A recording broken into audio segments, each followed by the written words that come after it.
The 19th chapter of the Gospel of Luke. And he entered Jericho and was passing through it. And a man there named Zacchaeus, he was a chief tax collector and was rich. He was trying to see who Jesus was, but on account of the crowd, he could not, because he was short in stature. So he ran ahead, and he climbed a sycamore tree to see him, because he was going to pass by that way. When Jesus came to the place, he looked up and said to him, Zacchaeus, hurry and come down, for I must stay at your house today. So he hurried down and was happy to welcome him. But all who saw it began to grumble and say, he has gone to be the guest of one who is a sinner. And Zacchaeus stood there and said to the Lord, look, half of my possessions, Lord, I will give to the poor. And if I have defrauded anyone of anything, I will pay back 4 times as much. And then Jesus said to him, today salvation has come to this house, because he too is a son of Abraham, for the Son of Man came to seek out and to save the lost. Some years ago, there was a boy by the name of David Leroy. And David Leroy lived in a little town in northwestern Louisiana, close to the Sabine River. He was a good kid, about 11 years old. His dad owned the local grocery store in that little town. And his dad had saved his money for months and months and years. And he bought a brand new 1928 Buick.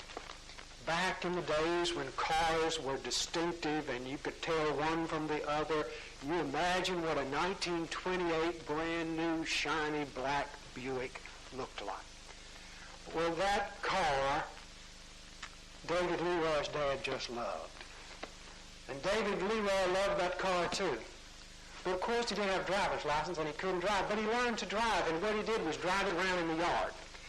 Every opportunity he got, he moved it from one shade tree to the other shade tree. And they let him do that.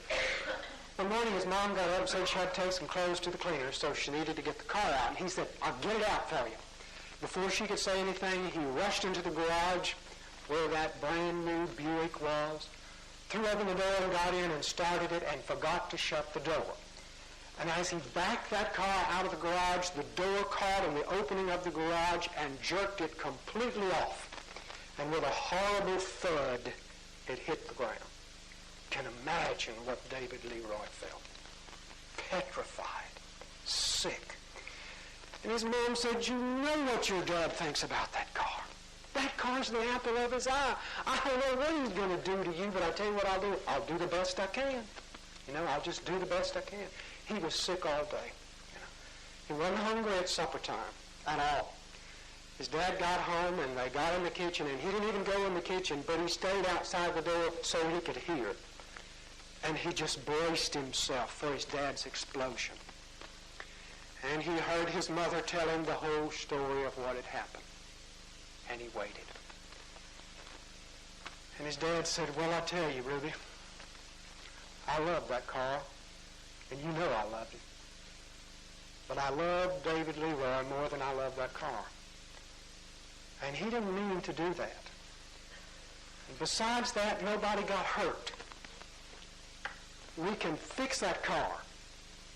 We just need to let David Leroy know that we love him. And that we're going to love him right through this whole thing. Well, David Leroy grew up to be Dr. D.L. Dykes, who was for years pastor of First Methodist Church in Shreveport, Louisiana, and who, even though retired now, still has a talk show on television in the Shreveport, Longview, Marshall area. And he often reminisces about that event in his life where he said his mom interceded for him. His dad forgave him. They gave him a break. Sunday school teacher trying to get her class to understand the grace of God, and she was having trouble. getting them to understand the grace of God. And finally she just quit, and she said, "I'll tell you what, it's when you get a break that you don't deserve. That's the grace of God. When you get a break that you don't deserve." After church last Sunday, I had to leave and go spend the week in Corpus Christi. Corpus Christi can be a very beautiful city when the weather's pretty, because it's sitting right on the ocean. It's a walker's dream and a runner's dream, and I discovered a rollerblader's dream, because there are miles of sidewalk all along the seafront. And to the other side is the city that's built on tiers, and at the top tier is Corpus Christi Cathedral. It can be a very beautiful place. But Sunday night on TV, I flipped into the news, and it was about First Methodist Church. And First Methodist Church is sitting on the seawall, on the seafront, just separated by the street and a sidewalk. It faces it. And lo and behold, it was about a bronze statue that the church had dedicated that morning. And there were pictures of nearly 1,000 people outside at that dedication. And I got fascinated listening to it. It is a 15.5-foot bronze statue of Christ, looking out toward the sea with his arms like this. And they went on to talk about how much interest it had stirred in Corpus Christi and how much calls they were getting about it. So I walked down there twice during the week. Statues don't usually move me, but I went once and then I went back. It is on a high marble pedestal, and the pedestal is built into the steps that go up to the front of the church. And on top of that is this 15.5-foot bronze statue of Christ standing in the bow of a boat. And if you get in the front of it, you see the waves lapping at the front of the boat. It is enormous. It overwhelms you. And at the base, it says simply, "It is I." And then quotes the passage from Mark, where Jesus came to the disciples in the midst of the storm and said, "It is I. Don't be afraid." It's one of the most moving pieces of statuary I've ever seen. If you're ever close to Corpus, take the time to go by. At no time this week was there not somebody looking at me, some car stopping. I met a man who was there from up north looking at the statue. He had just come down to settle his brother's estate. And he just kept standing and walking around it and looking. And you'd go at the back, and then you'd go to the side, and then you'd go across the street and look again. It is I, come to give you a break. Don't be afraid. You know. That's what Jesus said to Zacchaeus. I'm going to give you a break, Zacchaeus. You don't deserve it, but I'm going to give you a break. Do you hear what he said? Lord, I'm going to give half of everything I have to the poor. And if I've cheated anybody, I'm going to pay him back 4 times. Zacchaeus got a break. Jesus comes to give us a break, just like he gave Zacchaeus.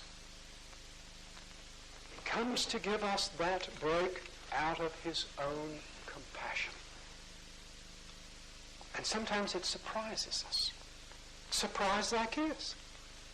It surprised everybody. They said, "My gosh, he's a sinner, and he's going home with him?" It surprised him that he gave him a break. 2 men in a hospital room. They were both quite ill. They couldn't have visitors. They couldn't have radio. They couldn't have television. Once in a while they could have some visitation, but not much. So they talked to each other. One bed was by the window, and the man by the window over time got to talking to the other guy about what he could see. And he told him about a pond out there, a lake, and the ducks and kids sailing boats on the pond. And then he would tell him about picnickers, and then he would tell him about lovers holding hands, and one day he described a parade, and he described all the things in the parade in details. And every day he did that for the man in the other bed. And finally the man in the other bed resented this guy. Why should he be by the window? Why should he get to see those things and I'm over here and can't see anything? And then one night the man by the window died. And as soon as it was possible, the other guy said, "Can you move me by the window?" And they moved him by the window and he opened the curtains and what he saw was a brick wall. Just a brick wall.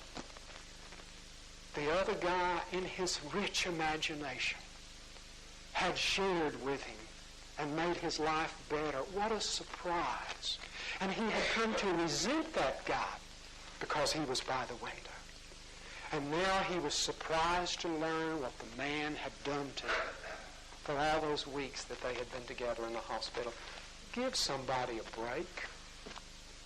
Surprise somebody. Give them a break. You got one, a big one. And God keeps giving us breaks. Give somebody a good break and watch the goodness and the surprise and the feeling that comes back when you're willing to give somebody a break. Jesus did that because not only was he compassionate, he saw people. You know, we look right through people sometimes and don't see them. You just look right through kids sometimes and you don't see people. You just ignore them. We're bad about that. You know that little piece of a poem that says, "Love and I had the wit to win. We drew a circle that took him in."